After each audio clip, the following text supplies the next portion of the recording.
जय माताजी मित्रों, जय विहोद में। तो फरीथी आपણા नवा ब्लॉग में तमाરું हार्दिक स्वागत करूँ છું મિત્રો।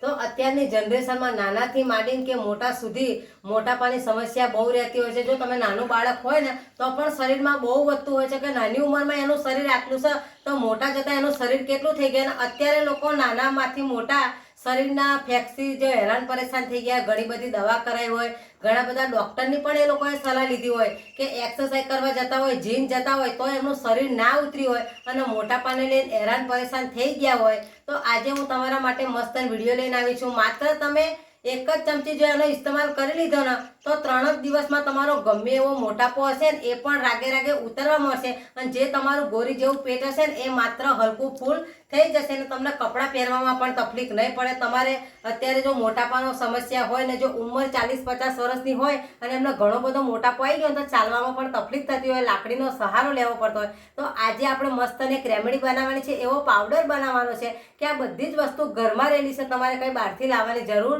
નથી। કે અત્યાર સુધી જો તમે મેડિકલની પણ દવા લીધી હોય, ડૉક્ટરની સલાહ લીધી હોય, તમે પૈસાના બરબાદ કરી નાખ્યા હોય તો હવે હું તમારા માટે મસ્ત રેમેડીસ આપણે એવો પાવડર બનાવવાનો છે। તો વિડીયોમાં બન્યા રહો, વિડીયો પૂરેપૂરો જોવો તો તમને ખબર પડશે કે આપણે પાવડર બનાવવામાં કઈ કઈ વસ્તુ લેવાની છે અને કેવી રીતે બનાવવાનો છે એ પણ હું તમને બતાવી દઉં। તો અહીંયા આપણે લઈ લેવાની છે 3 થી 4 વસ્તુ, કે કઈ કઈ વસ્તુ છે એ પણ હું તમને વિડીયોમાં બતાવી દઉં। તો આપણે 3-4 વસ્તુથી એવો સરસ મજાનો પાવડર બનાવી દેવાનો છે। તો આપણે અહીંયા 1 ચમચી જેટલી વલિયારી લઈ લેવાની છે। વલિયારીમાં પ્રોટીન અને આયરન બહુ હોય છે એટલે તમારા શરીરનો ગમે એવો મોટાપો હોય ને તો આ વલિયારી મદદરૂપ બને છે અને મોટાપો ઉતારે છે। બીજા નંબરમાં આપણે લઈ લેવાની છે મેથી દાણા, કે મેથી દાણામાં પણ આયરન હોય।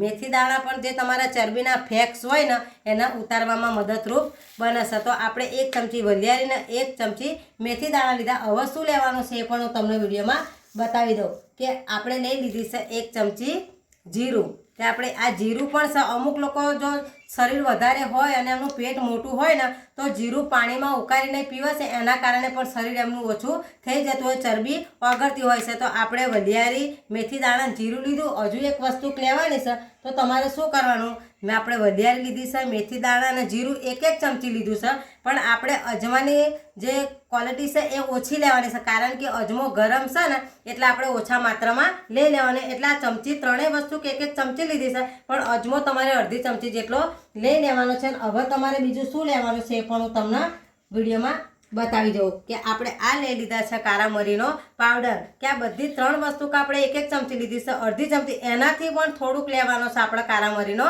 પાવડર, કે અજમામાંથી પણ થોડુંક લેવાનું છે, એટલે આપણે અડધી ચમચીમાં પણ 1 ચપટી જેટલું જ લઈ લીધું છે, આને પણ નાખી દઈશું। અને હવે બીજી વસ્તુ કઈ લેવાની છે કે જે અજમો ઓછો તે એનાથી ઓછા હતા મરી, અને આ છે એનાથી પણ ઓછો દાલચીનીનો ટુકડો। તો આ બધી જ વસ્તુ કે આપણે લઈ લીધી છે કે જે તમારા શરીરનો મોટાપો છે એમાં ઉતારવામાં મદદરૂપ બનશે। તો આને હવે તમારે શું કરવાનું છે, ચમચી આપણે મેથી દાણા લીધા છે, વલિયારી, અજમો, જીરું અને કાળી મરી અને દાલચીની, એને તમારે ગરમ કરી દેવાનું। તો મિત્રો મારે ગેસ થઈ રહ્યો છે એટલે મેં અહીંયા લોડી ગરમ કરવા મૂકી દીધી છે। તમારે લોડીમાં જ આ બધી વસ્તુ ગરમ કરી દેવાની છે અને એને શું તમારે બારી નહીં નાખવાનું, થોડુંક જ એનાથી જે કલર બદલાય ને એવી રીતે તમારે આ બધી વસ્તુ ગરમ કરવાની છે। તો આપણે બધી જ વસ્તુ લીધી હતી એ બધી વસ્તુ લોડીમાં નાખી દીધી છે અને એનાથી ખાલી વરાળ નીકળે ને અને થોડોક ગરમ થાય ને એટલી જ આપણે માત્રામાં એને ગરમ કરવા બારવાનું નથી, કે સાધારણ કલર બદલાય ત્યાં સુધી એને ગરમ કરીને પછી આપણે નીચું ઉતારી લેવાનું છે। તો આવી રીતે તમારે હલકાથી એને થોડુંક ગરમ કરી લેવાનું છે અને એનો કલર બદલાય એટલે આપણે બધી જ વસ્તુને ઉતારી લેવાની છે। તો સરસ મજાનું આપણું શેકાવા માંડી છે। આપણે વલિયારી લીધી છે, જીરું લીધું છે, અજમો, મેથી દાણા, દાલચીની અને મરિયા, આ બધાને તમારે હલકું શેકાવા દેવાનું છે। પછી તમારે એના આપણે જે ડીશ હતી એમાં પાછું લઈ લેવાનું છે। તો આનો ઇસ્તેમાલ જો તમે અઠવાડિયામાં 3 જ વાર કરો તો તમારા શરીરનો ગમે એવો મોટાપો હશે ને એ પણ ઉતરી જશે। તમારા કપડાં જો તમને એવું લાગતું હોય કે પહેરવામાં મને બહુ એ થાય છે તો તમે કપડાં પહેરશો તો પણ સારા લાગશે અને તમારું પેટ ગમે એવું મોટું હશે, ચરબીના ફેક્સ વધી ગયા હશે ને એ પણ ઉતરી જશે। તો સરસ મજાનું આપણું ગરમ થઈ ગયું છે, હવે એને આપણે ઉતારી લેવાનું છે ડીશમાં। તો આપણે ગરમ કરી લીધું છે, એને આપણે જે ડીશ હતી ને એની અંદર જ કાઢી લેવાનું છે અને આપણે એને બરાબર હલાવી લેવાનું છે. આવી રીતે મિક્સ કરી લેવાનું છે. આપણે બધી જ વસ્તુ નાખી દઈને હવે હલાવીને એકદમ ઠંડુ કરી નાખવાનું છે. અને જો તમારી કન મિક્સર મશીન હોય તો તમે એમાં પણ એનો પાવડર બનાવી શકો છો. મારી કન અહીંયા મિક્સર મશીન નથી એટલે હું અંદર ખાયણીમાં અને વાટી નાખવાનું. તમારે આવી રીતે હલકાથી ડીશમાં હલાવતું જવાનું એટલે જે બધી જ વસ્તુ ગરમ થયેલી છે ને એ મસ્ત રીતે ઠંડી થઈ જાય અને વાટવામાં પણ આસાની થાય. એટલે આવી રીતે આપણે મસ્ત ઠંડુ થઈ ગયું છે. હવે લઈ લીધી છે મેં હવે ખાયણી. એની અંદર જે વસ્તુ આપણે બધી લીધી છે ને એ નાખી દેવાની છે. આવી રીતે તમારે આવી રીતે મિક્સર મશીન હોય તો એમાં તમે આસાનીથી આનો પાવડર બનાવી શકો છો. મારે અહીંયા વાટી લેવું પડશે. તો આ જે વસ્તુ લીધી છે ને બધી હું આવી રીતે ખાયણીમાં ખાંડી લેવાની છે અને એને એકદમ બારીક પાવડર તમારે બનાવી દેવાનો છે.